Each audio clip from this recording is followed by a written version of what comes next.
got a second foul, and you went, what, 4 for 4 on that substitution. On the substitution on the...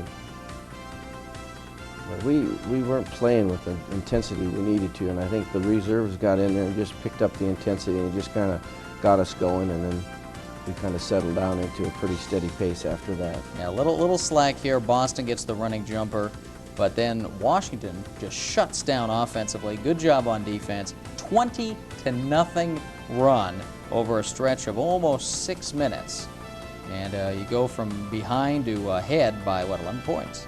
Well, we were playing good defense, and we were causing them to take bad shots, or we were getting turnovers on their offensive end. So all of a sudden we were doing the right things, such as that. That's a nice block by Jerron Brown. I see Jerron getting out, being a little aggressive, getting things started. Brent tries to go behind the back twice and wisely keeps it, takes the shot. And Mr. Bender decides to play the home version of our game. After a couple of technicals, he's sent to the locker room. The assistants will take over, and by now it's a 3-point Beaver lead, a 5-point Beaver lead, a 7-point Beaver lead. Hit that technical free throw. The assistants are now in charge on the Husky bench. First time Mr. Bender's ever had to sit down from a game. Because you've gone, what, 36 years without getting tossed out. Well, I think he was trying to get out of there. I don't know whether what the cause was, but I know he did get some good calls at the last part of the game. J.D. Vetter with a nice assist to Mustafa Hoff. Finally, Washington gets back off the Schneid. Steal by Boston gets it to Sanford. And they cut an 11-point lead down to 4 by halftime. And to see Vetter again coming up with another steal. Jelani Bolin ends up with the ball. Draws the foul. 3-point play. At the half, it is 33-29. Beavers by 4. Turnovers played such a big part in this game. Well, 24 is a very ugly number, especially if your assist factor isn't up in that area. And our assist factor, I think, was like 12 or 13, and 24 turnovers. That's not good for us. We're a better passing team, and we're a smarter team than that. But it still shows up in the figures. So forget the big run in the first half. It's a dogfight again. Brent gets a steal and a basket. Staff's going to find Robert Williams here, get back up by 5. Now Brent Berry's going to get things started all by himself. One-man transition here.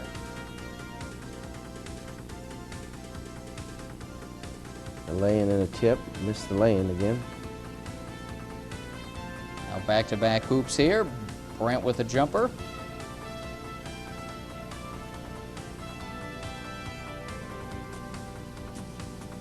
And the Chief will take it to the rack on an assist from Berry. This one gets a little scary, too.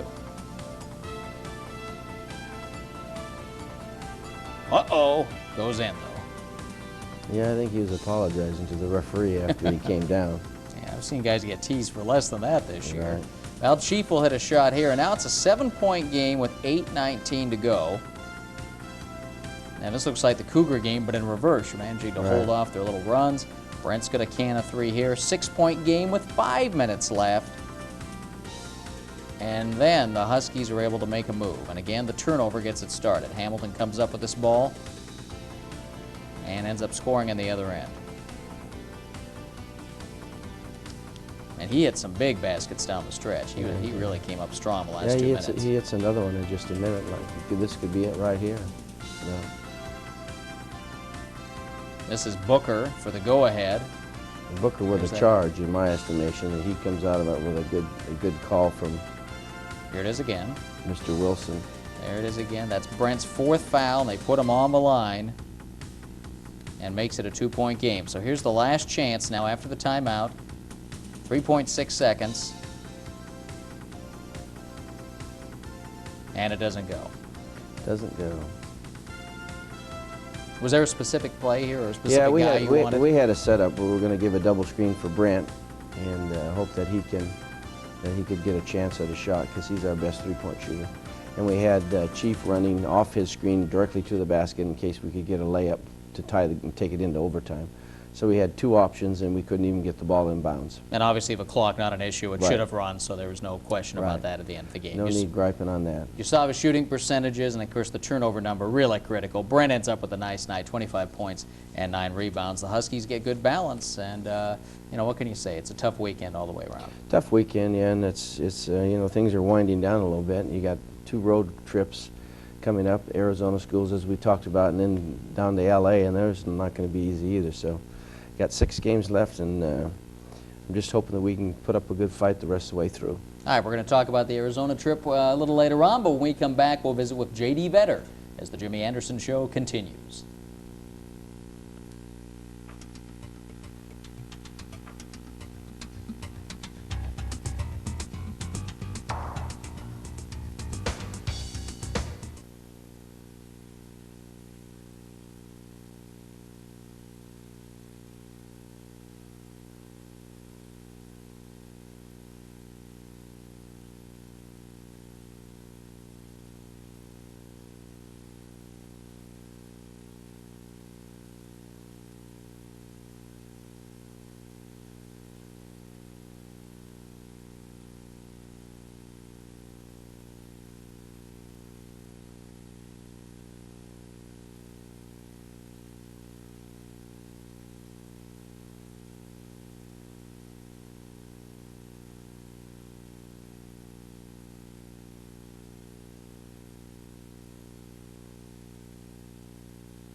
We'll preview the Arizona and Arizona State games in just a few moments, but first we want to visit with literally local boy making good from just up the road in Albany, J.D. Vetter, junior, and remarkably injury-free for you this year. Yeah, no shoulders, no knees, no legs, just a little bit of a cut one game, and that's about it. Yeah, you gave us a good scare on the Cal game when you went, what was it? Now, what do we figure out that was, head to knee? You know, I really don't remember, and I never watched the film, so I have no idea.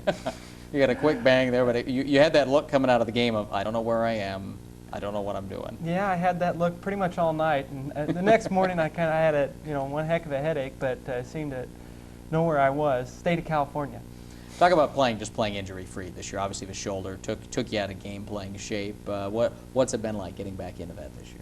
Well, I guess you could say it's my first complete season as a Beaver, so I crossed my finger on that. We still got some games left, but it's been really nice. You know, I haven't missed any practices really, so it's been really helpful. You know, that wise. So hopefully we can get a couple wins here with 6 games left and make it all that more enjoyable. We got to see a little more of your game against the Ducks and then against the Cougars. You really showed a little diversity, stealing the ball, dishing out some assists. I mean, everybody's always thought of you, I know, as a shooter from your high school days, but it's nice to see a little diversity in your game. Yeah, I've had the opportunity to play in, I guess, at the end of the games, the last couple games, and I think we need somebody getting in there with I guess a little more control, not so crazy, and at times I don't look to score as much as Coach probably would like, but I'm a little more patient on offense. I think that's really helped out, and the steals kind of presented themselves. Other people make that available for me. I just happen to be in the right place at the right time. That's kind of interesting because here's a guy who's starting earlier in the year, and then Robert Williams comes along, and he ends up being your crunch time guard. Yeah, well, I may have made a mistake and I've gone with him a little bit sooner and a little bit more. JD works so hard sometimes. He's not the quickest man in the world, but he makes up for it. He makes up for it with with just hard work and anticipation. So he's getting rebounds and loose balls. He takes charges, and he's taking care of the ball very well. Turnovers come very seldom, plus he's getting some of the other plus factors that you need in a game: assists, rebounds, and a little toughness. And I think he's going to see in the next 6 games just kind of what kind of condition he is in. So, because I think he's going to play a little bit more. Is that gratifying too? Because I know you've always been painted as a gunner, you know, going back to high school, and they've had people recognize the other stuff. Well, yeah, I guess I'm a little more conservative than I was in high school. It's kind of come down, and if there's, you know, if you're 30 feet or closer, throw it up. So, you know, we're a little more ball-controlled team, you know, obviously, and yeah, I guess it's a little bit of a change from scoring 30 in high school to, you know, 2 or 3 in college. I think you find it's a little harder to get open to in Yeah, college, because yeah. the athletes here, especially like we play at Arizona and Arizona State, they have some excellent athletes. So instead of being the tallest player on the floor, he's like the shortest on the floor. And a lot of his matchups are people his height or bigger. Talk about the rest of your life now. You're junior basketball-wise. Where are you at academics right now? Well, it'll take me 5 years to graduate. I'm in a dual program. I'm in the engineering program and the business program. So I got a double major right now. But as soon as basketball gets over, I'll still have another year after next year to finish up my studies. And hopefully I can get a job somewhere in there. I might go to graduate school, but it's almost too far ahead to think about to keep going to school. But I really look forward to getting out in the real life after basketball. And you got another year of that ahead after these next 6 games, and we'll keep our fingers crossed for him. Well, I have a feeling the best games are yet to come for J.D. I think he's made a very, very good improvement. I see it in practice all the time, and it comes through hard work. He's one of our hardest workers, if not the hardest. And he's not afraid to get a scar on his eye and bleed a little bit for the Beavers. So I'm very proud of him. A great student, a good person, and an excellent basketball player. And maybe after a few more years, people will stop comparing you to Tom Cruise. If I get some more scars, it won't be Tom Cruise. That's right, go for the Chuck Norris instead. Hopefully not. J.D., thanks for coming by. Continue Thank good you. luck and good health the rest of the year. Thanks so much. Just ahead, we will preview the Arizona and Arizona State games. A special scouting report from Richie Wold when the Jimmy Anderson Show continues.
Arizona and Arizona State on the road in the desert. It's one of those trips lovely to look at, but very tough to play in. And we'll go backwards. We'll start with Arizona State here on the Saturday game. Mario Bennett, definitely NBA bound in the middle. They're getting some good points out of Burton now, too, at the guard spot. Burton had a streak there that he was shooting very poorly, and now he's back in the groove.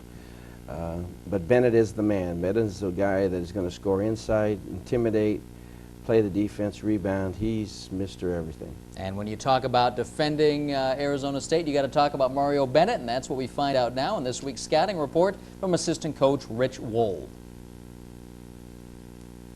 Okay, today we're going to look at Arizona State. They like to get the ball inside to Mario Bennett. They have a lot of ways of doing this.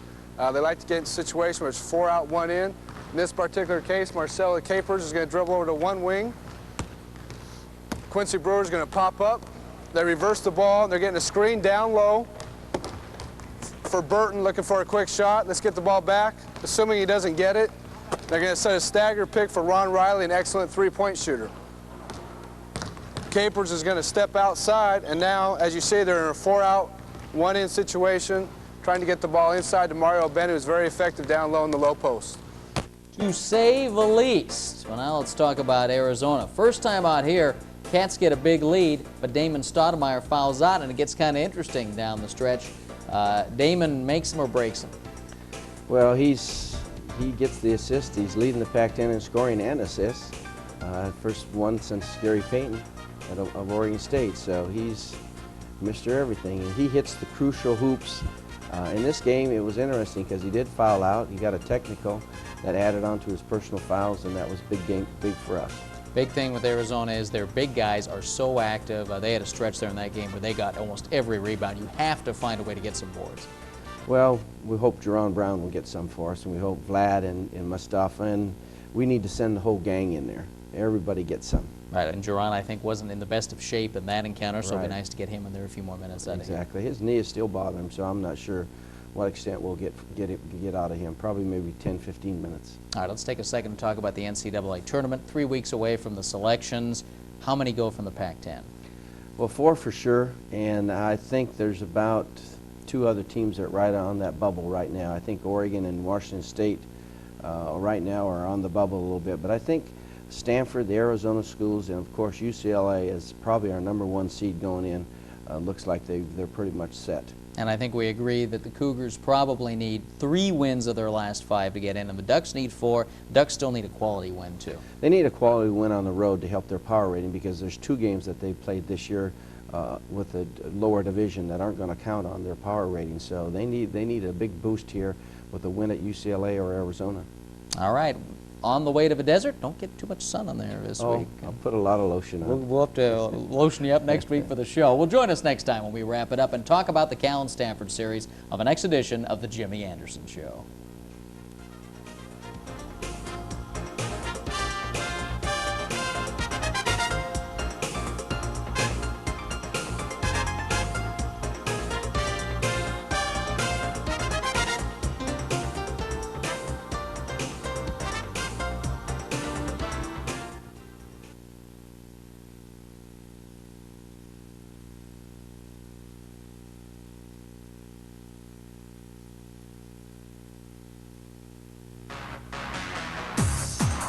This is the Jimmy Anderson Show, the weekly report on Oregon State University basketball.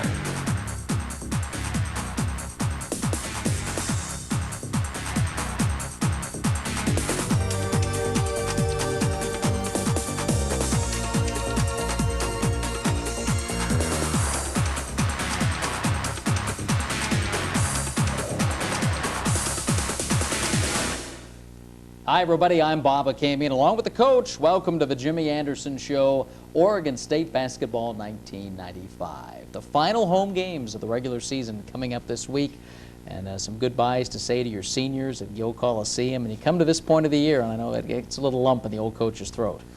Well, we got 4 games left, 2 here this coming weekend, and then 2 on the road in Los Angeles. And each one of them, we're going to try to draw it out just as long as we can. But it's really for the seniors this weekend, because this is their final go-around. They've made big contributions, and I'm anxious to see their parents and special presentations before the game, honoring them in their last game at at Corvallis. Now, these are going to be rematches of a couple of exciting games played down in the Bay Area earlier this year. The Beavers, of course, beat California, came very close against Stanford, so 2 good games coming up this weekend at Gill Coliseum. We'll also talk about last weekend's games down in the desert, and what a contrast. I mean, the effort Thursday night against Arizona, very inspired at the McHale Center, and then and I'm sure a lot of guys were standing around looking at themselves on Saturday in Tempe saying, what happened?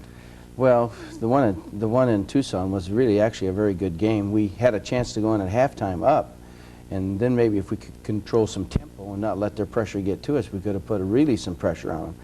But it didn't work out that way. We opened up with some bad marks in the first part of the game, and they kind of blew us out. At Tempe, it was kind of a disaster. They came at us early, and we kind of folded our tents. We just didn't meet fire with fire. We kind of hung our head because we just couldn't figure out what was happening to us so quickly.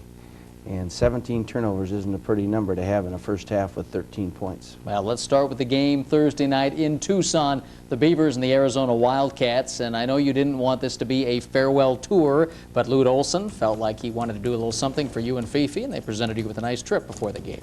Well, it was certainly a nice gesture on their part, and I really appreciate it. And I know I've known Lute and Bobby, his wife, since 1964. And then he presented you with an 11-0 deficit in this game. Arizona came out smoking, and this has happened to a lot of teams down in the McHale Center before, and the most notable thing is you got back into this game very quickly. Well, we executed in controlled tempo, and we hit some good shots, but we took advantage of them in some of their weaker departments, and at one time we were up 7 points with just a few minutes to go in the half, but they put some pressure on and closed it out 41-41 at halftime. There's Brent rattling the slam cam as he gets it going. Now Steph Brown going to cut loose. End up scoring from the outside as the ball comes from the inside. All of a sudden it's 11-9. Now the Chief's going to come up with a loose ball here. And he puts it in. Now it's 13-11. Now the lead keeps shrinking for Arizona. Brent's going to cast off for 3. And then on the back door, this gives you the first lead at the 12-minute mark, 16-15. Well, most teams try to put pressure on our wings, and we still haven't consistently solved that problem of how to relieve pressure when we're trying to get into our offense. Now here's a stretch where you score 3 straight times down the floor, but Chief, and then from the outside, Brent, Rob Williams, one of the better 3-point goes of the year, at least in the first half. Make that a pretty effective weapon. Rob Williams makes it 26-23. Bing. Well, you can see the inside-outside combination there, and he moved perfectly into a passing lane to make the pass easy for Chief. Ball gets taken away here by Brent. He's going to score. He's going to draw the foul. 5-point lead, 30-25. And now Chief again, and this is the 7-point lead, the biggest lead of the first half, makes it 35-28. See some of Brent's defense here. He gets out to block this shot. This is what the NBA scouts like to see. Then off the turnover, it's loose. Brent's going to get it back. Bingo. 39-32 Beavers. Now late in the half, Davis and Geary get into it for Arizona, and this brings them back to tie the score. Actually, they take the lead just before halftime. But Stephen Brown will score off the turnover, and you go to the locker room tied up 41-all. Start of the second half, crucial point in these games, and as you said, Arizona came out and put on the pressure, and Damon Stoudemire got loosened up too. Well, I think we held him to, what was it, 8 points in the first half, and then I don't think we played him defensively as strong as we did in the first half. Maybe he was a little satisfied in regards to being tied, but we certainly weren't looking for moral victories. Their big men get involved. They're very active. Here's Joe Blair coming up with a tip. Well, both nights we got hurt badly on the inside, especially on offensive boards, and we just have to do a better job in that capacity. Damon for 3. They're in the middle of a 12-0 run. This was a big basket here. You get a no call, and McLean goes down and scores on the other end.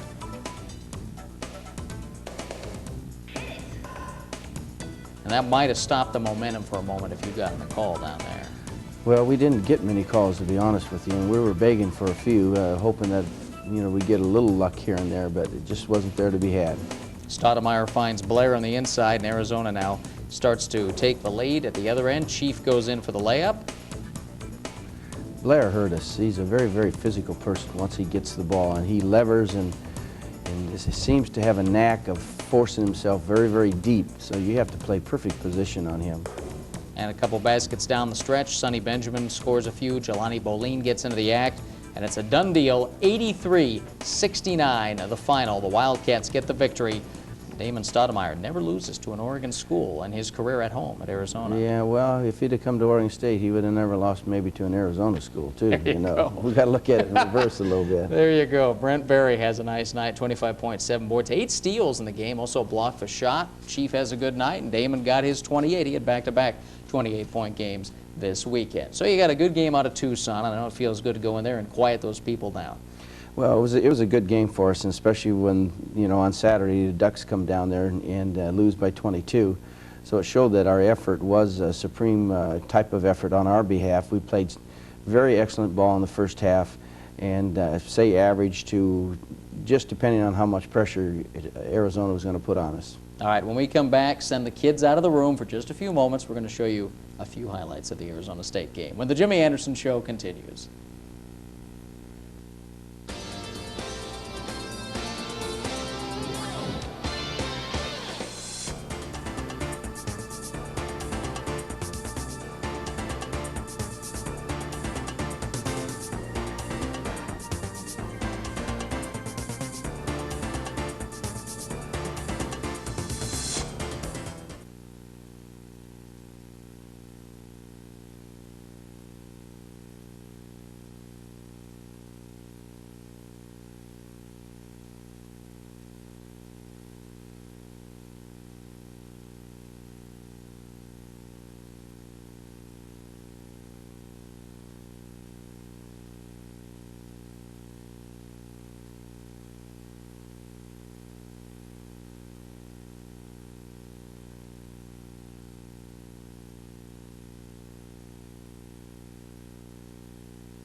Well, we'll get through this one quickly. Arizona State on Saturday, and obviously you can't turn the ball over that many times in a half and not expect another team to take advantage of it. Well, 17 turnovers in one half is ridiculous. In fact, for us, I think 17 in the entire game is too much, especially if your assist factors aren't up. And we were turning the ball over on trying to get some assists, and they were just capitalizing and going the other way and scoring easy baskets. Well, let's pick up the action from the Activity Center in Tempe. The Sun Devils, of course, were thinking a little revenge after the whipping they took up here earlier in the season, and this was a scary sight before the game. The Bill Frieder look-alike contest. I think that's Bill's dad there on the outside, and these guys were not finalists. This is the real deal, by the way, and Bill didn't even take off his jacket in this one, but he did keep the towel over his neck. There's the AC Green look-alike. Actually, that is AC Green. He came and visited with you. He came in the locker room.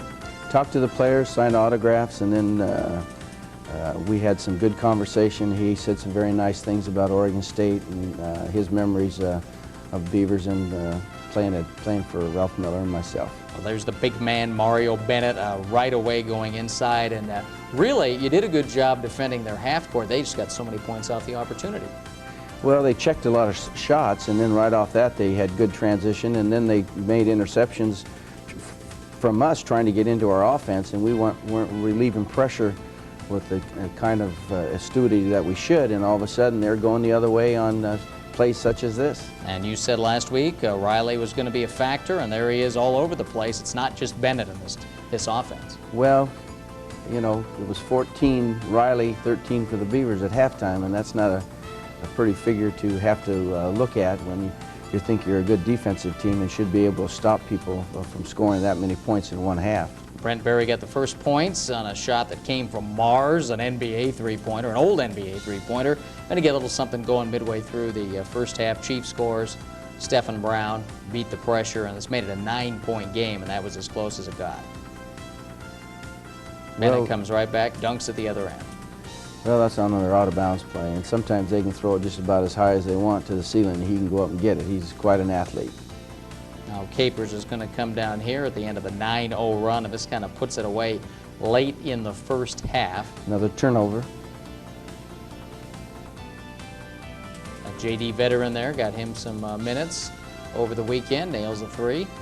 He's been playing very solid basketball for us, gives positive plus factors in every game, and a very stabilizing person on the floor. Works hard, tries to carry out his role, and that's what's important. Vlad Heredia follows up that shot, and at halftime, there's the number 33-13 at the break. Not pretty figure. And in the second half, actually did develop the offense a little better. Better scores in the end. Well, we moved the ball quick and sharp for a period of time, and then all of a sudden we had missed some shots, and they're capable of running up a lot of points. Now Jerome Brown, and then Brent's going to get another one for the highlight reel to wrap things up. Well, Jerome Brown had a good game. He played hard defense, and he scored some points, and I think he was one of the other positive factors. So you shake hands with Bill and bring it on home. Take a look at the final numbers. Obviously, that rebounding total cannot be allowed to happen, and the turnovers evened out, but the 17 early of a difference. Riley ends up their top scorer. Chief and Jerome the top scorers with 8 points. So we'll tie that to a cactus and leave it in the desert and get back to business. Well, the 18 offensive boards hurt us too, so they beat our backboards from start to finish. We had 5, so you have to make up a difference of 13 offensive tries, and they're shooting a high percentage. That kills you too. Well, they're ranked 15th now, and I would say they're definitely a tournament team at this point. Well, I think they're hitting their momentum, and it's going to be a real tough situation for them to see how far they go, but they're going to be in there, and they'll be scrappy. When we come back on the Jimmy Anderson Show, we're going to meet our feature player of the week, Bobby Edwards, the captain of the scout team, getting in some quality minutes when he gets his chance. We'll talk with him as the Jimmy Anderson Show continues.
Bobby Edwards with us, the sophomore guard from Sacramento, and a guy who actually played more last year because they needed you out there a lot more. But I know he still plays a pretty important role in the scout teams and coming off the bench.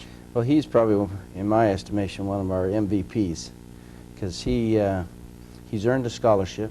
He was a walk-on here at Oregon State.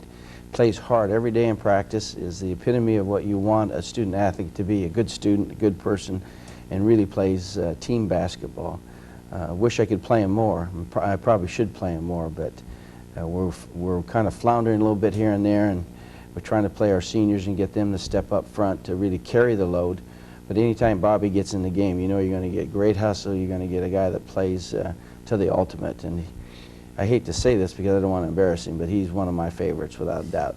But I know you came here because you have a great family connection. Your dad played here, and you were probably going to come to Oregon State no matter what. But to get to play a lot as a freshman and then to earn the scholarship, that's got to be special. Yeah, that's really nice. Like you said, I came out and just worked real hard, and Coach Anderson saw that and appreciated it, and just went out and did the best I could. And when Coach needs me off the bench, I'm there, and he knows that. Yeah, because I mean the walk-on thing. I mean that's always a crapshoot. You know, a lot of programs you'd be welcome, but I mean here you really had a chance to prove yourself.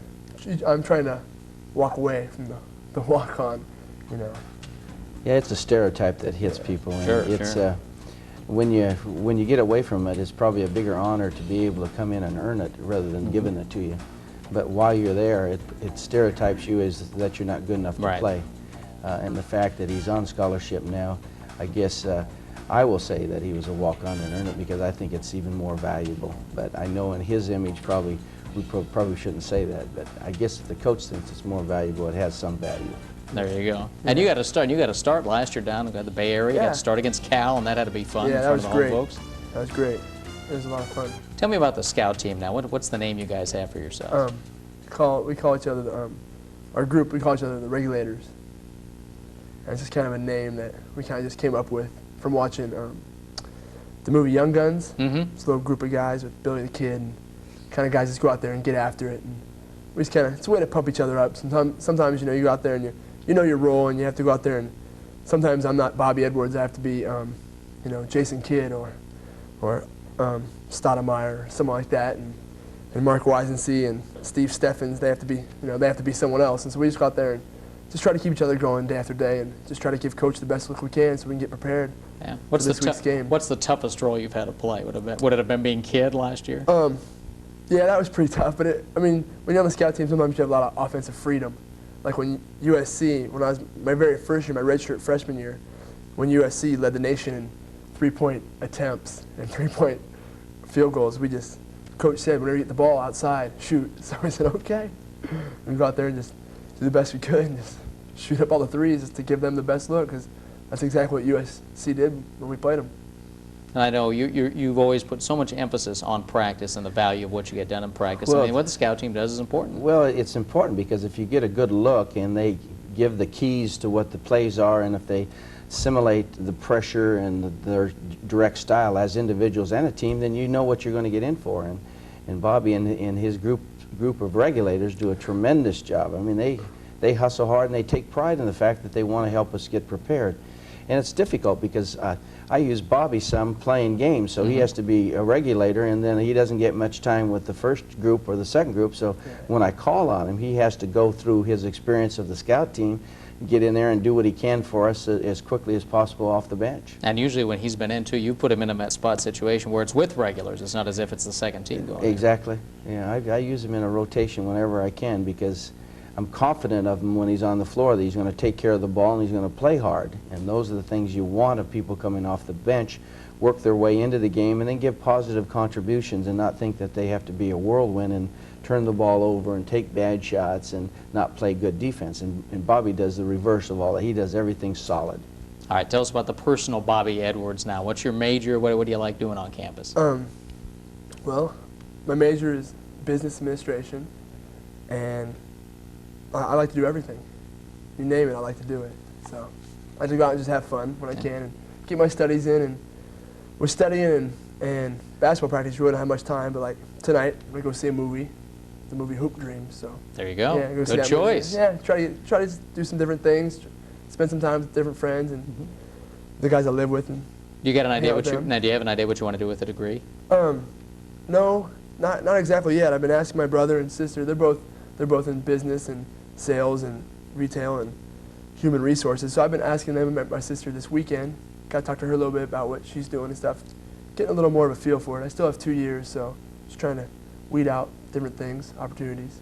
All right. Well, Bob, thanks for stopping by this Thank week. you. Continue good luck. Thank you. Bobby Edwards, sophomore guard for the Oregon State Beavers. When we come back, we'll be previewing this weekend's games, the home finales. Cal and Stanford. Stick around as the Jimmy Anderson Show continues.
Cal and Stanford coming to town this week for the final 2 home games of the season. I know you got to say goodbye to the seniors, and I assume you will try to get them as much playing time as possible.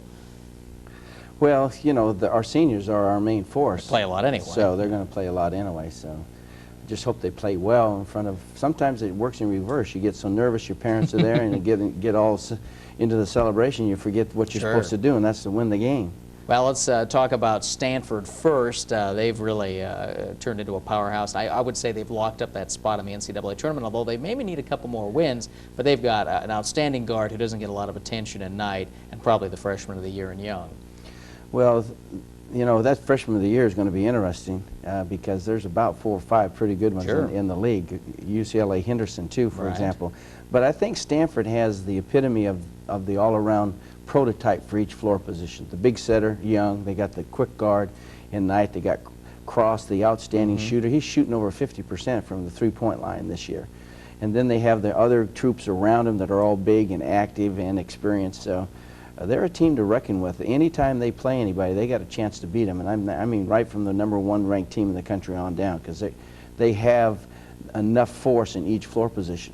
Yeah, and I agree with it. I think they're going to be a team that could really do some damage in a tournament, because they should be a good tournament team. Yeah, I would think so, because of experience and the good guards and a 7'1" big guy that will play defense and bang the backboards. And now he's scoring some points. So, and they have another big guy, 6'11", that'll, I think his name is Hamrickson or something like that, comes in and gives them help off the bench. Well, let's get a scouting report on these guys. The Beavers played at Stanford already once this year, gave them a good run down at Maples Pavilion. Let's get a scouting report on this game from assistant coach Rich Wold.